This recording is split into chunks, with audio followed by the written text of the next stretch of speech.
세상을 연결하는 뉴스 브리지입니다. 이 아이를 키우다 보면 부모도 막막할 때가 참 많죠. 이 때문에 해외 국가에선 아이들 키우는 문제를 국가와 사회의 책임으로 인식하고 이 다양한 부모 교육을 제공하는 곳이 많습니다. 우리나라에서도 최근 지자체 단위로 이 같은 노력이 확산되고 있는데요. 이 초보 엄마 아빠들을 위한 조언, 서울 육아종합지원센터 이남정 센터장에게 자세히 들어봅니다. 센터장님 어서 오세요. 안녕하세요. 예, 이 서울에서 이 엄마 아빠들 육아 고민을 맞춤형으로 또 해결해주기 위해서 양육 코칭 센터가 문을 열었습니다. 어떤 곳인지 소개 부탁드립니다. 네, 요즘에 양육자분들께서 아이들을 양육할 때 크거나 작거나 양육의 문제를 굉장히 어렵게 생각하시더라고요. 근데 이제 주변을 보면 온라인 매체나 여러 양육서들에서 육아 정보들이 넘쳐나고 있거든요. 그래도 우리 아이한테 딱 맞는, 그리고 양육자인 내가 잘할 수 있는 그런 맞춤형의 양육을 좀 알고 싶은 분들이 많이 계시는 것 같아요. 그래서 그분들의 그 어려움을 해결해 드리기 위해서 저희가 양육 코칭 프로그램을 개발하고 서비스를 하고 있습니다. 네, 그렇다면 이 부모들은 이 양육 코칭 프로그램 통해서 어떤 도움을 받을 수 있는 겁니까? 저희가 부모님들이 어려워하는 떼쓰기라든지 분리불안, 또 식습관 이런 문제들을 좀 객관적으로 볼 수 있게 더 파악할 수 있도록 이제 해드리는데, 그걸 저희는 이제 셀프 점검 코칭이라고 하고요.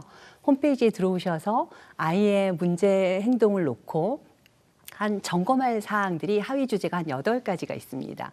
그래서 그 점검 사항들을 예를 들면 기질이라든지 양육 태도가 어떻고 또래 관계가 어떻고, 그 점검 사항들을 체크를 하다 보면 축적된 데이터를 기반으로 해서 전문 솔루션이 나가게 되거든요. 그래서 일단은 그렇게 적용을 해보시다가 조금 더 깊이 있고 또 심도 있는 그런 코칭을 받고 싶다 그러면 일상에서 아이와 지내는 영상을 찍어서 보내주시면 돼요. 그래서 그 영상을 전문가가 잘 보고 분석해서 부모님과 1대1 만나서 또 필요한 양육 정보와 또 코칭을 해드리는 그런 내용입니다. 그래서 앞서 말씀드린 지금 셀프 점검 코칭, 그리고 또 영상으로 보는 코칭 같이 합쳐서 저희가 종합적인 솔루션이 나가게 되죠. 네, 부모들에게는 굉장히 유용한 기회일 것 같은데, 그렇다면 이 코칭에 들어가는 시간이나 횟수 어떻게 진행이 되는 걸까요? 네, 저희가 아까 말씀드렸던 셀프 점검 코칭은 그 문제 행동별로 하위 주제가 좀 달라서 그래도 조금 다르긴 하지만 보통 한 15분 이내로 결과를 알 수 있고요. 영상 관찰 코칭 같은 경우에는 20분 내외의 영상을 보내주시거든요. 그러면 전문가와 한 50분 내에서 같이 만나서 한 1회 걸쳐서 서로 이제 코칭을 받게 되는데, 앞서 셀프 점검 코칭 같은 경우에는 문제 행동별로 여러 번 반복해서 하실 수 있고요. 이 영상 관찰 코칭은 1회 진행이 됩니다. 네, 그런데 요즘 맞벌이 가정이 참 많잖아요. 이 양육자가 시간 내기 어려운 경우도 많을 것 같은데, 네, 이렇게 맞습니다. 되면 도움을 받을 수 없는 겁니까? 아니에요. 네. 굉장히 부모님들이 아이를 키우면서 시간 내는 거 어려우신데, 혹시 낮잠 자는 시간이라든지 부모님이 편한 시간에 전문가와 시간을 조율을 해서 저희는 온라인 매체를 통해서 만나게 되거든요. 그러니까 네. 그런 걱정은 안 하셔도 될 것 같습니다. 네, 센터를 찾는 부모님들이 정말 다양한 고민이 있으실 것 같은데 주로 어떤 고민을 많이 호소하십니까? 생각보다 그 일상의 문제들을 어려워하시더라고요. 네. 그러니까 아이가 편식을 하고 항상 입에 밥을 물고 넘기지 않고 돌아다니면서 먹고 하는 식습관 문제도 많이 말씀하시고요. 그리고 이제 자기를 때리거나 친구 때리는, 또 물건 집어던지는 공격적인 문제에 대해서도 많이 고민을 하시는 걸 봤습니다.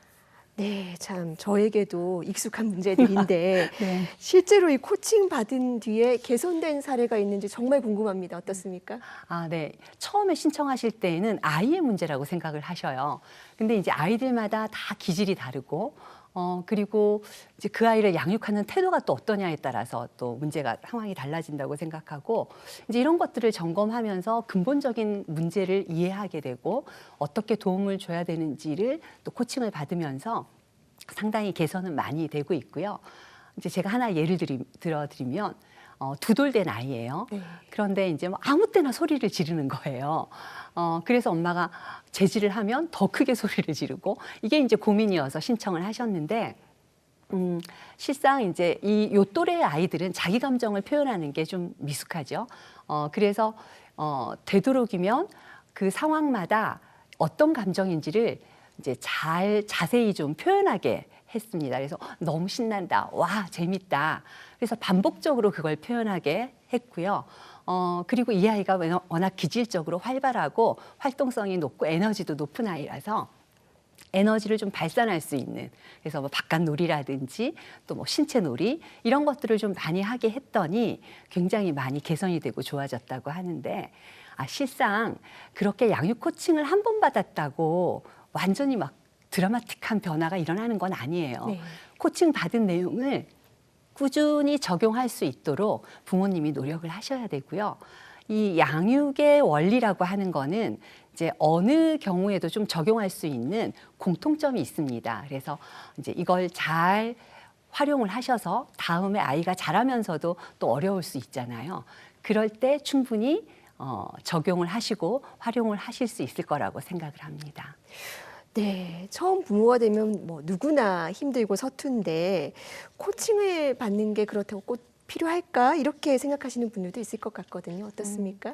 네, 그 뭐 어떤 문제든지 꼭 문제가 아니라 하더라도 내가 아이를 키우는 일이 너무 버겁고 힘들다, 뭐 아니면 정말 어떻게 해야 될지 모르겠다, 이런 어떤 문제들도 괜찮은데요. 왜 자주 아이하고 힘겨루게 하면서 점점 부모님이 좀 감정적으로 흐르고 또 일관되지 않게 또 하는 것들, 뭐 이런 경우는 굉장히 많이 도움을 받을 수 있겠죠. 아니면 아이를 혼내면서 점점 강도가 심해져서 뭐 죄책감을 느낀다면 빨리 양육 코칭 센터로 오시면은 많이 도움을 받을 수 있을 것 같습니다. 네, 정말 큰 도움이 될 것 같습니다. 자, 그렇다면 마지막으로 지금 이 육아로 고민이 많은 혹은 또 예비 부모님들 많이 있으실 것 같아요. 응원의 한마디 부탁드리겠습니다. 그 굉장히 애쓰고 힘드시죠. 그 제가 생각해 보면 이 아이를 키우는 일만큼 정말 보람되고 가치 있고 의미 있는 일이 있을까? 그런 생각 들고요. 또 이 저 자신을 양육자인 나를 이렇게 성숙하게 성장시킬 수 있을까? 굉장히 가치 있는 일을 하고 계시는 거거든요. 지금은 이게 너무 어려워서 그 아름다운 숲을 내가 가꾸고 있다는 걸 모르실 수가 있겠지만 조금 더 잘 견디시면 그런 행복한 순간도 금방 오실 거고요. 그리고 정말 너무 특별하게 잘하기보다는 매일매일을 그냥 충실하고 작은 것에 행복을 느끼면서 좀 편안하게 아이들하고 지내셨으면 좋겠어요. 그 속에서 아이들이 안정감을 가지고 더 잘 자랄 수가 있거든요. 힘내셨으면 좋겠습니다. 네. 저도 사실 부모가 되어 보니까 이것만큼 힘든 일이 있을까 싶은데 네. 또 그만큼 매일매일 보람도 많이 느끼기는 하거든요. 잘 하려는 욕심보다 매일의 일상을 소중하게 보내는 게 중요하다는 말씀 꼭 기억하겠습니다. 네, 오늘 말씀 감사합니다. 잘 들었습니다. 감사합니다.